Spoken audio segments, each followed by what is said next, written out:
hinahampas ka. Sige, sige na, parang puro gigil na. Sige, nabili ako yung mampahe mo. Sige na. Tamok na nakubos sa kanto. Nanduduro-duro lang, ginakabulan sa burot ng atin. Tapos ako naman sasabi. Tay ko na, mga pero, yung mga kwenta. Ito ka nga, Bin! Tapos pati yung ibang kapitbahay na, kasi di ano nagdadamay. Dinadamay ko na yung iba. Jedi, ito! Ano pinagsasabi niya? Mas na naman, siya pa yung may karapatan magpabarangay. Siya pa yung una nagpabarangay kasi nagkaroon siya ng kasali niya. Ano nangyari? Dinudol niya ate yung nag-stick na sinamay. Dadasalin tayo, lumasok yung gano'n dito. Kaya pa ako tinag-crush niya eh. Ako naman si ate Ning nakayakap na ako pero di ko na inahatak.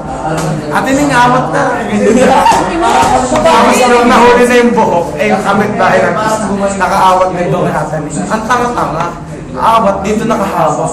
Ganun no. Dito sa ate Ning, sinabunutan. Ate Ning. Hindi ate Ning, delegado lang. Parang hindi tayo. Wala akong napapasap. Paano yung nasal? Paano yung sinakal?